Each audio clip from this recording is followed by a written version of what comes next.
Ward में बिल्ली की आवाज आ रही थी। हाँ, बिल्ली के बच्चे की आवाज थी। वो दरवाजे के अंदर से कैसे चली गई? सुनो तो, हम उसे ढूंढने में लग गए। कभी इधर ढूंढ रहे हैं, कभी उधर ढूंढ रहे हैं, लेकिन हमें वो मिली नहीं। रुक रुक कर उसकी इधर उधर से आवाजें आती रही। हमें पता ही नहीं चला कहाँ छुपी हुई थी, बस आवाजें ही आ रही थी। फिर भी हम ढूंढते रहे मगर पता ही नहीं चला। अच्छा, तो फिर? उसके बाद नूरबख्श साहब आए और मुझे आवाज लगाई। कहने लगे बिल्ली बुल्ली कुछ नहीं है, सिस्टर नुसरती आपको ढूंढने की जरूरत नहीं है बिल्ली को। मैंने कहा नूरबख्श साहब कैसी बातें कर रहे हैं, आपको बिल्ली की आवाजें नहीं आ रही? उन्होंने कहा आ तो रही है, लेकिन उस आदमी को देखो। एक बूढ़ा आदमी था, 7 नंबर बेड पर लेटा हुआ था। उसका ब्लड प्रेशर डाउन हुआ, तब जाके पता लगा कि उसके गले से बिल्ली की आवाज आ रही है। क्यों? मैंने भी आगे बढ़कर यही पूछा। मैंने जाकर बोला कि जनाब आप ये कर क्या रहे हैं? हंसने लगा, कहने लगा मैं बिल्ली की कितनी अच्छी आवाज निकाल लेता हूँ। साथ में कोई नहीं था? नहीं ना, वो रोड पर ही पड़े रहने वाला बेफिक्र आदमी था। जब मैंने उसे डांट लगाई तो कहता है कि नर्स तुम नाराज क्यों हो रही हो? मैं तो बस खेल कर रहा था। होल्ड करो आयदा। फरमाइए हुरिया खाला। सोहराबी साहब आए हैं। सोहराबी? किस लिए? पता नहीं, कह रहे हैं तुमसे काम है। कहते मैं आती हूँ। ठीक है। आयदा मुझे जाना होगा, मेरे मेहमान आए हैं। ठीक है, ये बताओ काम पर कब आ रही हो? नहीं जानती। फिलहाल तो हौसला नहीं है कि मैं काम पर आऊँ। जल्दी आ जाओ तुम। तुम्हारे यहाँ कमी महसूस हो रही है। घर में अकेले बैठने से अच्छा है यहाँ काम पर आ जाओ। बेचारे डॉक्टर बासुकी जब भी काम पर आते हैं तो चक्कर लगाते रहते हैं, पूछते रहते हैं कि इज्जती साहिबा कब आएंगी। अच्छा नहीं है, तुम आ जाओ। देखती हूँ क्या होता है। फिलहाल खुदा हाफिज। खुदा हाफिज।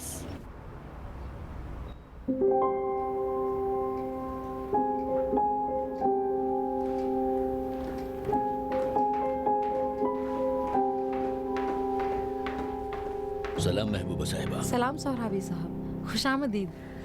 मेहरबानी करके तशरीफ रखिए। आप ठीक हैं? सच तो ये है कि नहीं। क्यों, कुछ हुआ है क्या? अब मैं क्या बताऊं आपको। मुझे आपकी बहनों सोलती साहब के बारे में एक बात पता चली है जिसने मुझे झिझोड़ दिया है। क्या समझे?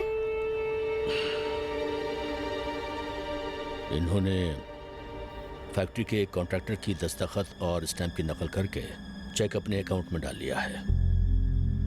आपको जरूर कोई गलतफहमी हो रही है सोहराबी साहब। नहीं महबूबा साहिबा, मैं जो बात कह रहा हूं उससे पूरी तरह से मुतमईन हूं मैं। ये नहीं हो सकता है। मैंने और मेहताब ने पूरी वकालत उन्हें दे रखी है। इसी वजह से फैक्ट्री के पूरे उमूर उनके हाथ में है। वो अगर चाहे तो फैक्ट्री से जितने चाहे पैसे निकाल सकते हैं। फिर वो दूसरे की दस्तखत की नकल करके चेक अपने नाम क्यों करेंगे? ये जो मैं कह रहा हूं ये अभी की बात नहीं है। इन्होंने ये काम तब किया जब इंजीनियर साहब हयात में थे।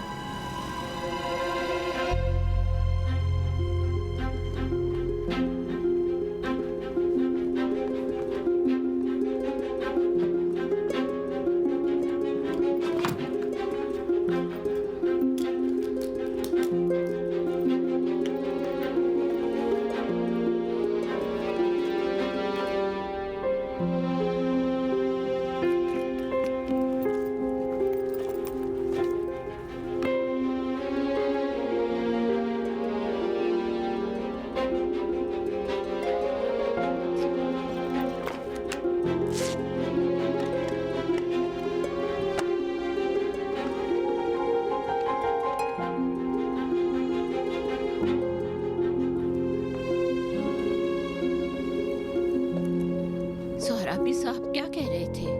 कुछ नहीं। तो फिर तुम क्यों इतनी परेशान हो गई? बाद में बताऊंगी आपको।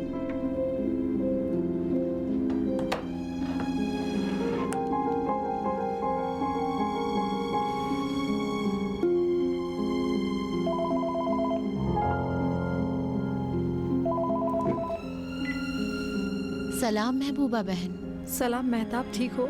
हाँ, तुम कैसी हो? मैं भी ठीक हूँ। शहरोज घर पर है? नहीं, लेकिन वो अभी आ रहे हैं, बस रास्ते में है। लेकिन क्यों? कुछ नहीं, मैं बस तुमसे मिलना चाहती थी। तो ठीक है, आ जाओ। शहरोज भी आने वाले हैं। ठीक है, बस मैं भी निकल रही हूँ। इंतजार कर रहे हैं। खुदा हाफिज। खुदा हाफिज।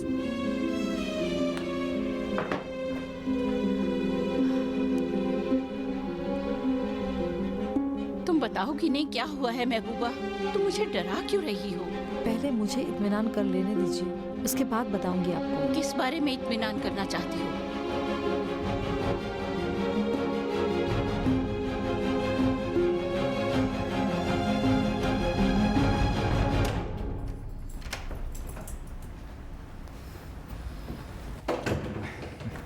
सलाम।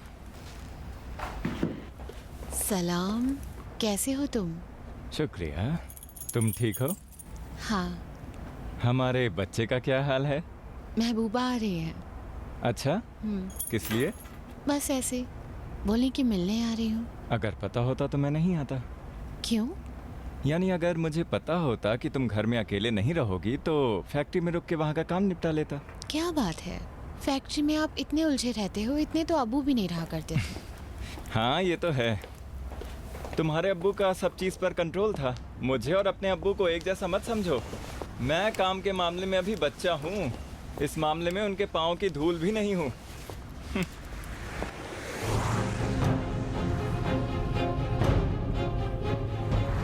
मैं तुम्हें कोई मौका देने वाला नहीं हूँ। बेमतलब की बकवास मत करो।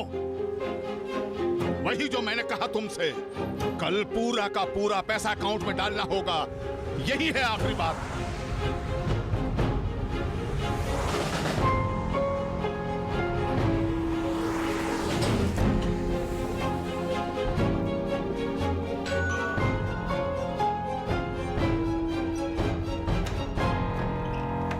सलाम। सलाम। ठीक हो? हाँ, ठीक है। सलाम, खुशामदीद महबूबा साहिबा। मेहताब, मुझे तुमसे काम है।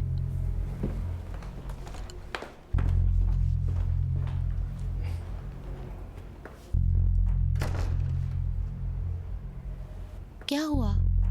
यहाँ मेरे पास बैठे हो तो बताती हूँ।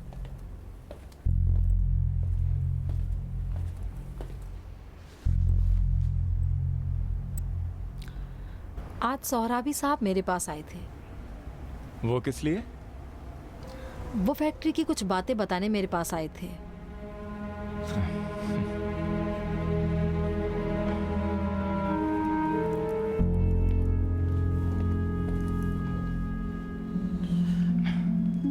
कौन सी बातें?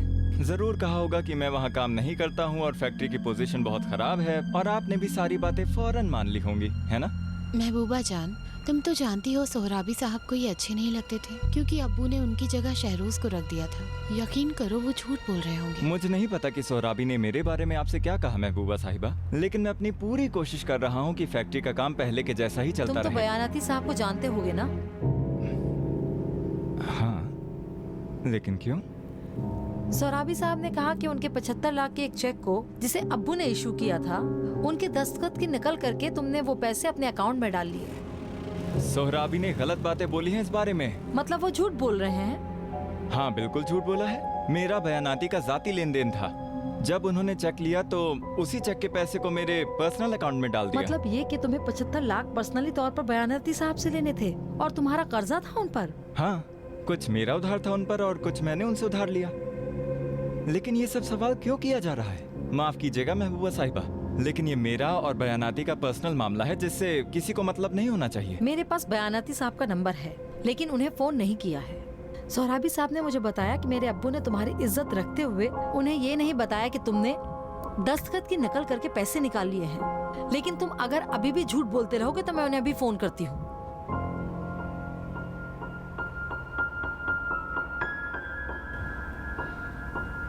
महबूबा, तुम ठीक से बताओ, समझाओ कि हुआ क्या है। मैंने बताया ना मेहताब जान, इन्होंने अब्बू के गुजर जाने से पहले बयानाती साहब जो कि फैक्ट्री के कॉन्ट्रैक्टर हैं, उनके जाली दस्तखत करके फैक्ट्री के 75 लाख चोरी किए हैं।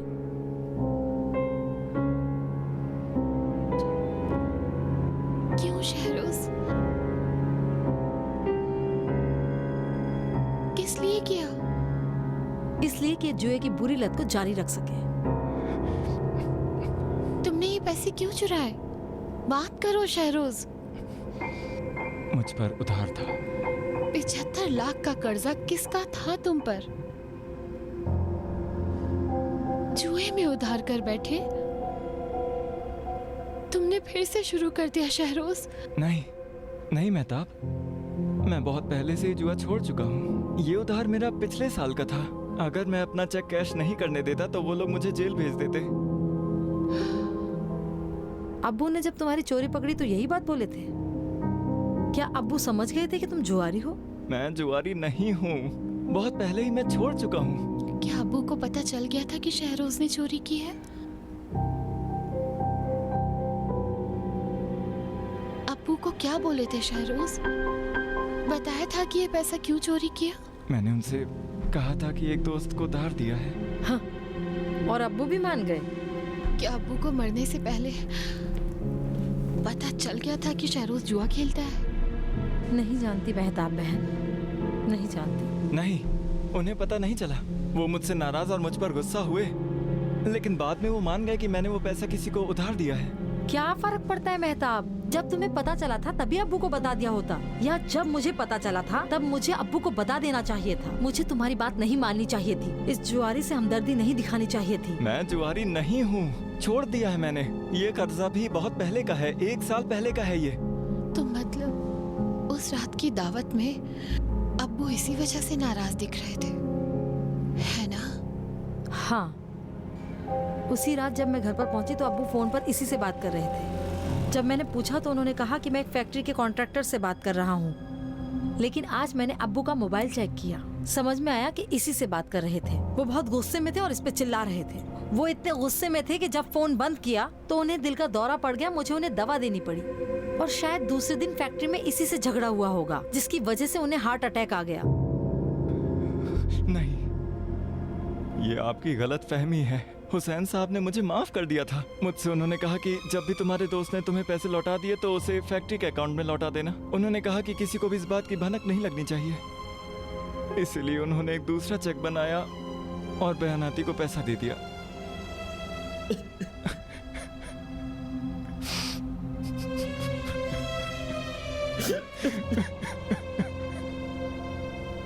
अगर तुम्हें उन्होंने माफ कर दिया था तो मरने से एक दिन पहले फोन पर वो तुम पर चिल्ला क्यों रहे थे? शहरोज, मैंने अपने कानों से सुना। वो कह रहे थे कि मैं तुम्हें कोई मौका नहीं दूंगा, कल ही तुम्हें फैक्ट्री का पूरा पैसा देना होगा। उस रात नहीं, लेकिन दूसरे दिन फैक्ट्री में उस बारे में हमारी बात हुई।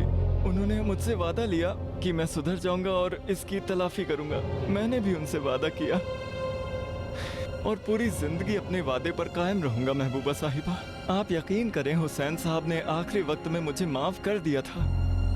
आपको खुदा का वास्ता, आप भी मुझे माफ कर दें।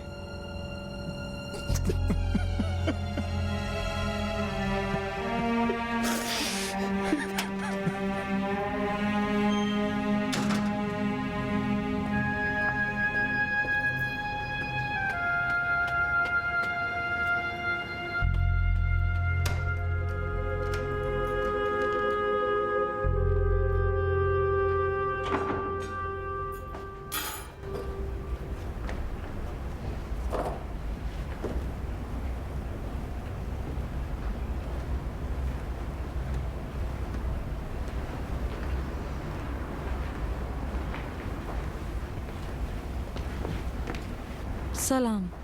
सलाम। क्या हुआ? सोहराबी साहब सही कह रहे थे।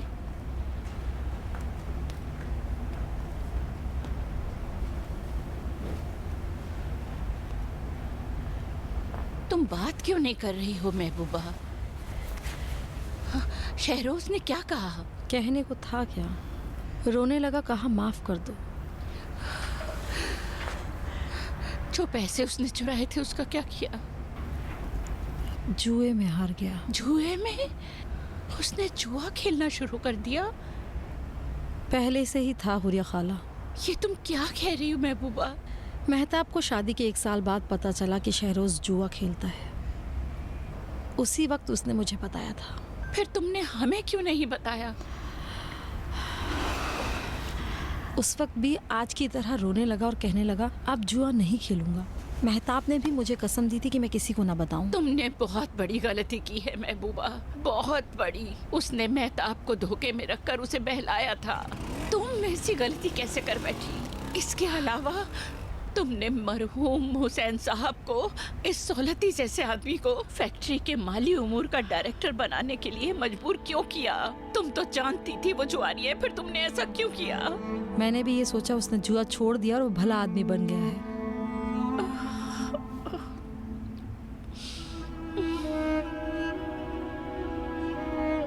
जो वकालतनामा तुमने उसे दिया है कल ही जाकर वापस ले लो, वरना पलक झपकते ही हुसैन साहब की जिंदगी भर की मेहनत की कमाई को जुए में उड़ा देगा। कल मेहताब के साथ जाके यही काम करने वाले हैं।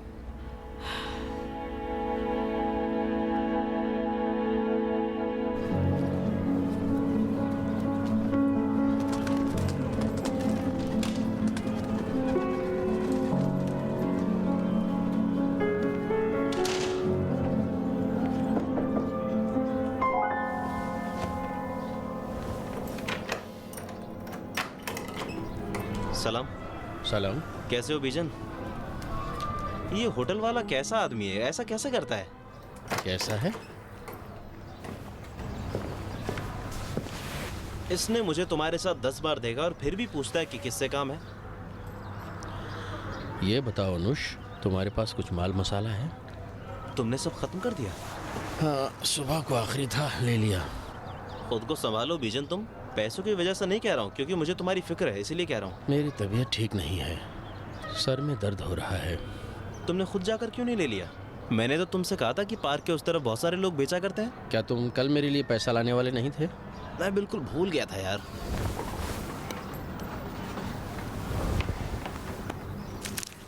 ये लो। ये क्या है? मुझे ज्यादा पैसे चाहिए थे भाई। ज्यादा कहाँ से लाऊं? मेरे पास 2 लाख से ज्यादा है ही नहीं। 5 लाख में सिर्फ 2 लाख रह गया है? कह रहा हूँ 2 लाख से भी कम है। लेकिन क्यों? अब तुम मुझसे हिसाब लोगे? अच्छा ये बताओ, क्या 20 दिन में हमने 3 लाख खर्च कर दिए? 3 लाख से भी ज्यादा। लेकिन कैसे? हमने तो कुछ किया ही नहीं। कुछ नहीं किया, बस जिंदगी जी रहे हैं। जिंदगी? जिस कूड़ेदान में तुमने मुझे लाके रखा है, ये जीने की नहीं मरने की जगह है। ये हुई जिंदगी। देखो, तुम्हारे खाने पीने के खर्चे के अलावा जो पैसे खर्च हुए और जिनको तुम मुझसे मांग रहे हो, इसे कूड़ेदान में रहने का किराया है वो, समझे? नाराज मत हो, मैंने कब बोला कि तुम पर कर्ज है? बस हैरानी जताई कि इतने ज्यादा खर्च कैसे हो गया। मेरा तो नसीब अच्छा है कि मेरे मामू ने मुझे अपने घर रहने दिया, वरना एक बेड और रखना पड़ता और किराया भी और ज्यादा बढ़ जाता। ये बताओ अनुष, क्या तुम मुझे अपने मामू के घर कोई बहाना बना के नहीं ले जा सकते? तुम्हें अपने मामू के घर ले जाऊं? हाँ, बोल दो, मेरा दोस्त है, हम साथ में आए हैं। अच्छा नहीं है कि ये दूसरी जगह ठहरे। लगता है कि तुम्हारी समझ में नहीं आया कि मैंने क्या कहा। मैंने तुम्हें बताया था ना कि मेरा नसीब अच्छा है जो मैं वहाँ रह रहा हूँ। मेरी ममानी रोज आकर मुझे नई नई बातें सुनाती हैं। तुम भी कैसी बातें करते हो बीजन? अरे भाई, ये बहुत बदबूदार जगह है। तुम्हारी कसम, जब भी यहाँ आता हूँ उल्टी आने लगती है। ये बताओ, तुम तो अपनी पहली वाली बीवी के घर जाने वाले थे ना? गए थे, मिले थे उससे? हाँ। तुम्हें घुसने नहीं दिया ना? नहीं। मैं भी उसकी जगह होता तो घुसने नहीं देता। कम से कम कुछ तो ऐसा करते कि वो कुछ दिन तो तुम्हें अपने पास रहने देती, ताकि इस मुसीबत से छुटकारा मिल जाता। तुम तो औरतों को फांसने में बहुत महारत रखते हो बीजन। नहीं हो सकता, वो अकेली नहीं है। उसने शादी कर ली? नहीं, उसका बेटा उसके साथ है। अगर शादी नहीं की तो उसका बच्चा कहाँ से आ गया? गोद लिया है क्या? वो मेरा ही बेटा है। तुमने तो बताया भी नहीं था कि तुम्हारा कोई बच्चा भी है। मैंने सोचा जब चला जाऊंगा तो वो बच्चा ज़ाया कर देगी। उस वक्त सिर्फ 2 महीने का था, लेकिन उसने बच्चे को पैदा किया और उससे झूठ बोला कि मैं मर गया हूँ। तुमसे शादी की और उसके बाद उसको बच्चा हुआ है, समझे? उसने गलत किया है, उसे बच्चे को पैदा ही नहीं करना चाहिए था। क्या बक रहे हो तुम भी? तुम नहीं कह रहे थे कि तुम्हारी पहली वाली बीवी वो बहुत ही मोमिना है? तुम कैसे उम्मीद करते हो कि वो बच्चे को मार देगी? मोमिना है तो होने दो, खुद के लिए मोमिना होगी।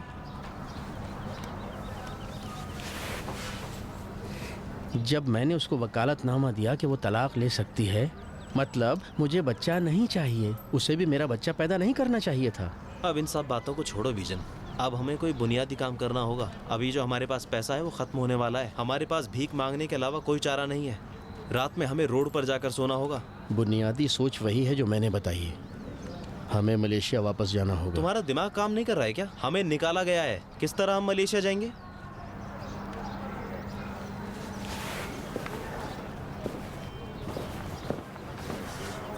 सुनो, मैंने 1-2 दिन में इधर उधर पता लगाया है, अपने कुछ पुराने साथियों से मिला हूँ, उनसे बातचीत की है, ताकि हो सके तो उनमें शामिल हो जाएं। किस चीज़ में शामिल हो?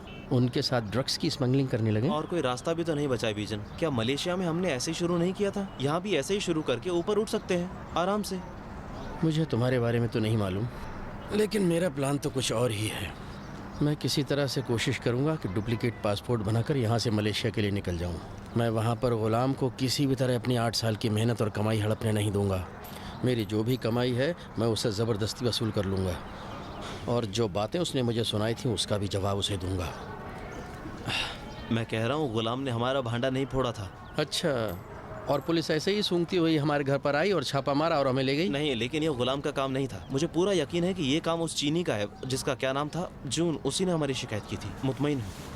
अनुज चुआन हमारे घर का पता बता सकता है, लेकिन ड्रग्स कहाँ रखी है उसे कैसे पता? लेकिन पुलिस जैसे ही घर में दाखिल हुई सीधी ड्रग्स वाली जगह पर पहुंच गई। साफ लग रहा था कि किसी ने बताया है। जो ड्रग्स उन्होंने पकड़ी उसमें से आधा तो गुलाम का ही था। कौन है जो अपना ही सामान पुलिस के हाथों पकड़वा देगा? हैं? उस ड्रग्स का आधा हिस्सा भी उसका नहीं था जितना कर्जा है मेरा उसके ऊपर। इस मामले में उसको बहुत फायदा हुआ है, और उसे मेरी मुसीबत से भी छुटकारा मिला है कि जिससे मैं और ऊपर उठता जा रहा था। लेकिन ये उसकी भूल है। जैसे भी होगा मैं वहाँ वापस जाऊंगा और उसकी हस्ती को जला डालूंगा। पासपोर्ट, जाली सर्टिफिकेट, हवाई जहाज का टिकट, इन सब के लिए पैसों की जरूरत पड़ेगी बिजन। अगर हमें वापस जाना है तो हमें यहाँ रखकर पैसा जमा करना पड़ेगा या नहीं? तभी तो जा पाएंगे। इसके लिए कितने पैसे लगेंगे? ज्यादा से ज्यादा 10-15 लाख में हमारा काम बन जाएगा। वही 10-15 लाख तुम कहाँ से लाओगे? अनुष, तुम अपने मामू से कर्ज नहीं ले सकते? 1-2 महीने में लौटा देंगे। तुम बच्चे बन गए हो। अगर तुम मेरे मामू की जगह होते तो अपने भांजे को, जो कि 15 साल के बाद बाहर से आया है, रह रहा है, तो क्या उसको पैसे भी देते? उन्होंने मुझे घर से बाहर नहीं निकाला, यही बहुत बड़ी मेहरबानी है। अभी मेरे पास कुछ भी नहीं है। जाओ जाके माल का बंदोबस्त करो ताकि इस हालत से निकल सकें। अच्छी बात है। तुम चाय पियो जब तक मैं होकर आता हूँ।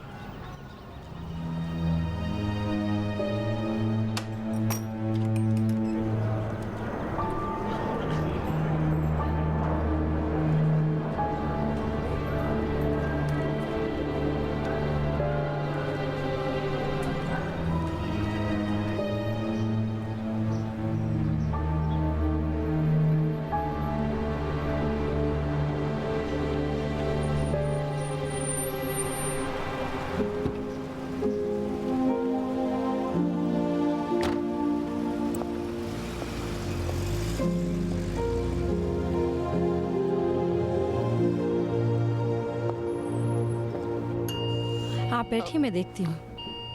तुम बैठो, नाश्ता करो। सलाम मेहताब। सलाम।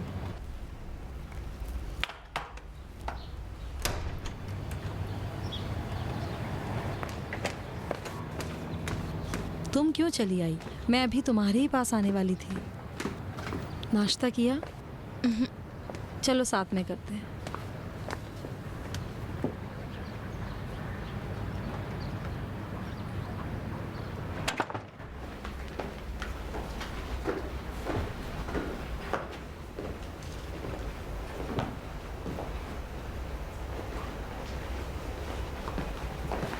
सलाम हुरिया खाला। सलाम बेटी, खुशामदीद। हुरिया खाला, मेहताब ने नाश्ता नहीं किया है। बैठो, मैं तुम्हारे लिए चाय लाती हूँ। शुक्रिया।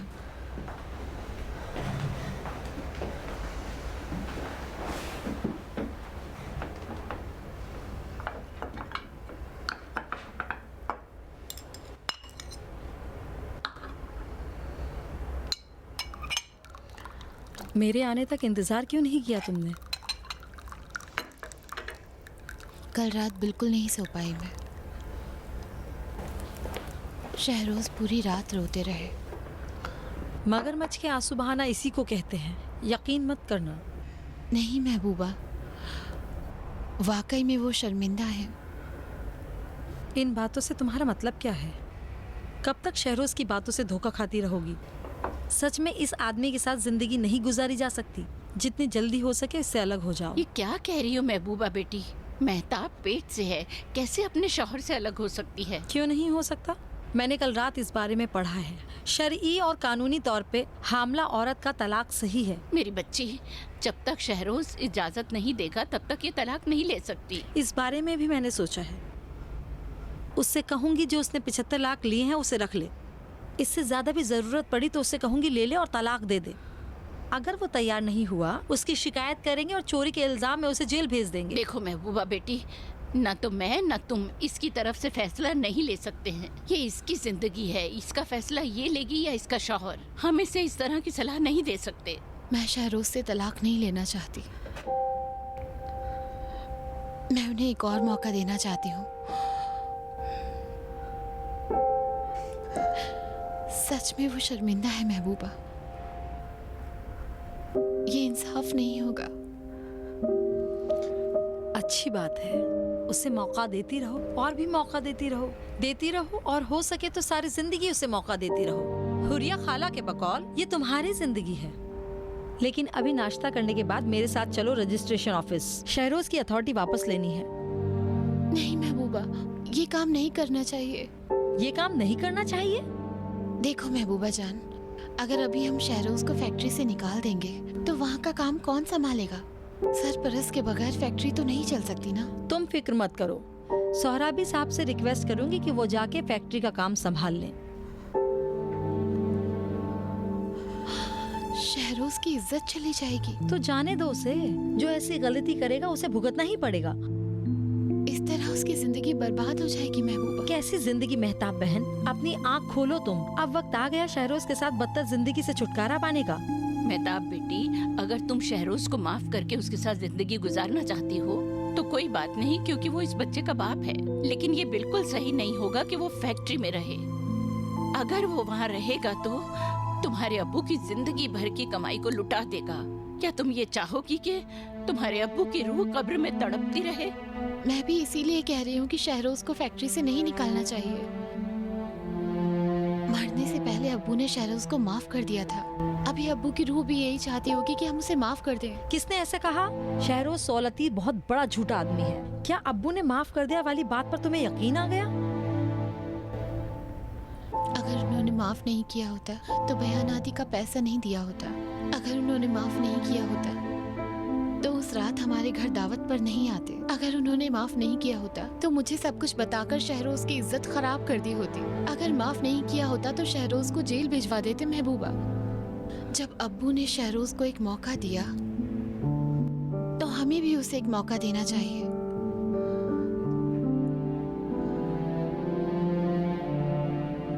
दरख्वास्त करती हूँ महबूबा। अच्छी बात है, ठीक है। लेकिन मैं सोहराबी साहब से बात करूंगी।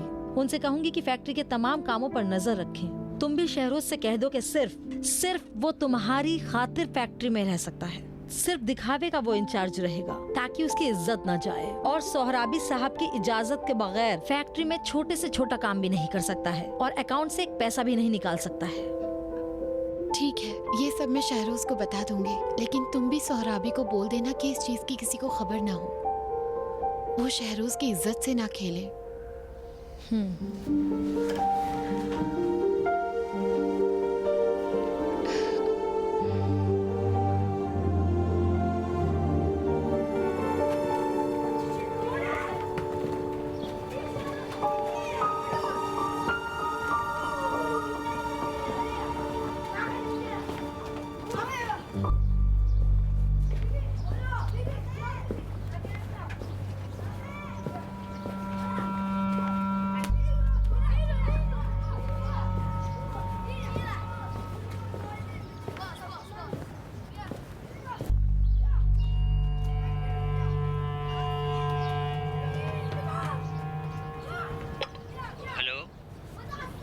सलाम बहरूज।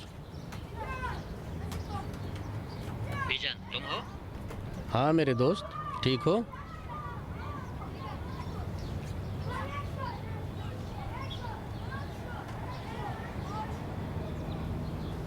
बहरोज, अभी नीचे आ रहा हूँ।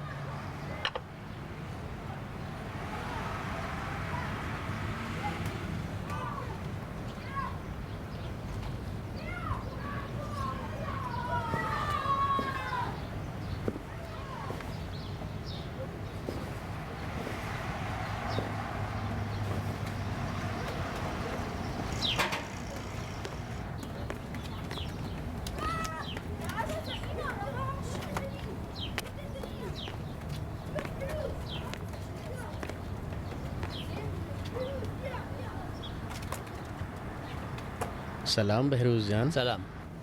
ईरान कब आए? ऐसी शक्ल क्यों बना रखी है? बहुत टूट गया हूँ ना। हाँ, ये कुछ बरस बहुत भारी पड़े मुझ पर। बहुत बातें हैं करने को। अंदर चलने को नहीं कहोगे? मैंने शादी कर ली है। अच्छा, बहुत अच्छी बात है, मुबारक हो। जाओ कपड़े बदल कर आओ, किसी कॉफ़ी शॉप या रेस्टोरेंट में चलते हैं, वहाँ बैठकर बहुत सारी बातें करते हैं। यहीं अपनी बात करो। इस तरह तो नहीं हो सकता ना, तफसील से करेंगे ना। न तो मेरे पास वक्त है और न ही हौसला। उम्मीद थी कि मेरा इस्तकबाल करोगे, लेकिन इस तरह से नहीं।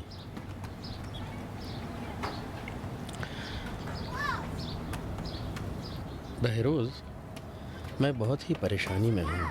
मुझे तुमसे मदद की उम्मीद है। कैसी मदद? दरअसल बात यह है कि मैंने ये सोचा कि जब तक मैं कुछ करने के लायक नहीं हो जाता, मैं तुम्हारे पास आकर रहूं। ये नहीं हो सकता बीजन। अच्छा, अब समझ में आ रही है बात। मुझे पता नहीं था कि तुमने शादी कर ली है। अब तो समझ गए ना। देखो बहरोज, मेरा यहाँ कोई भी नहीं है। दरअसल बात यह है कि आजकल मेरा हाथ बिल्कुल खाली है। मैं जानता हूँ कि 2 लाख तुम्हारा मुझ पर कर्ज है। ये मत सोचना कि मैं भूल गया, लेकिन तुम्हें मेरी मदद करनी होगी ताकि मैं कोई काम कर सकूँ, ताकि मैं अपने पैरों पर खड़ा हो जाऊँ। उसके बाद मैं तुम्हारा कर्जा चुका दूंगा, पूरा के पूरा। अपनी बीवी की कोई खबर ली? सुमैया साहिबा की बात कर रहा हूँ। हाँ, जाके मिला उससे भी और अपने बेटे से भी। वो तो अभी बहुत बड़ा हो गया है। तुम्हारा बेटा? हाँ। सुमैया साहिबा पेट से थी और तुम छोड़कर चले गए?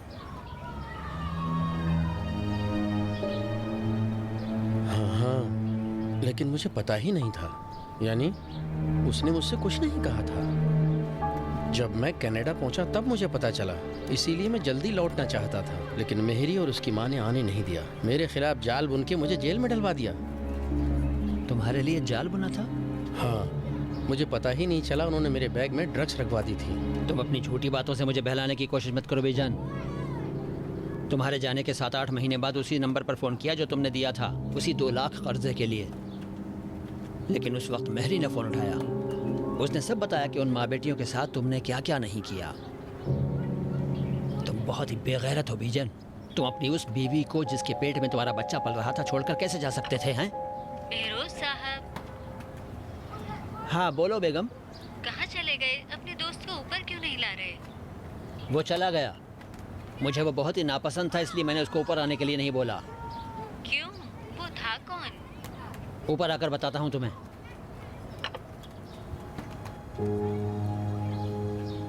अब इधर दिखाई मत देना बीजन, मैं तुम्हारी शक्ल तक नहीं देखना चाहता। वो 2 लाख भी तुमसे दोस्ती के कफारे के तौर पर माफ करता हूँ तुम्हें।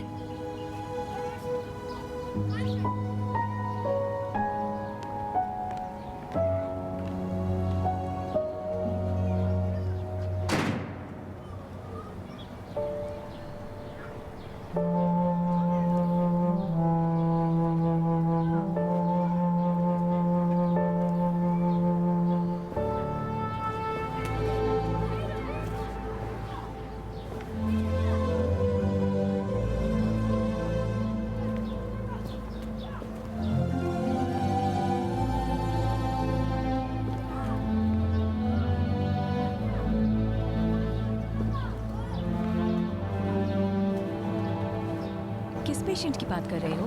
वही खातून जो कि बहुत ही ज्यादा दुबली पतली थी। अच्छा, नौजरीन नाम है उनका। उन्होंने तुमसे क्यों कहा? क्या कोई नर्स नहीं थी वहाँ पे? क्यों नहीं, लेकिन मैं उनके बेड के पास से गुजर रहा था। ऐसे क्यों किया? क्या मैंने तुमको बारहा नहीं कहा कि पेशेंट के पास मत जाया करो? सलाम हुसैनी साहिबा। सलाम। आपने मुझे पहचाना नहीं? क्यों नहीं, आप नेकपुर साहब हैं। जी हाँ, आप ठीक हैं? बहुत शुक्रिया। नीमा बेटे तुम अंदर चलो, मैं अभी आती हूँ। चलो।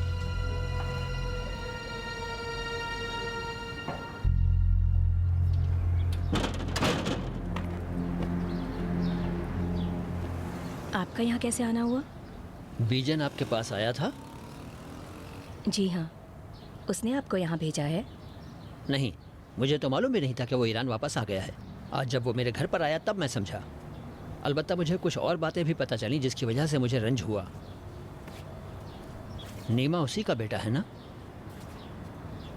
हाँ, लेकिन आप ध्यान रखिएगा, नीमा को नहीं पता कि उसका बाप जिंदा है। मैंने उससे कहा है कि उसका बाप एक्सीडेंट में मारा गया।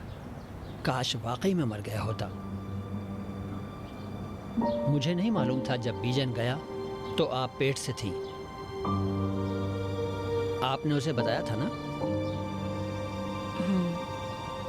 ये तो जानता था कि वो बेगैरत है, लेकिन इतना नहीं।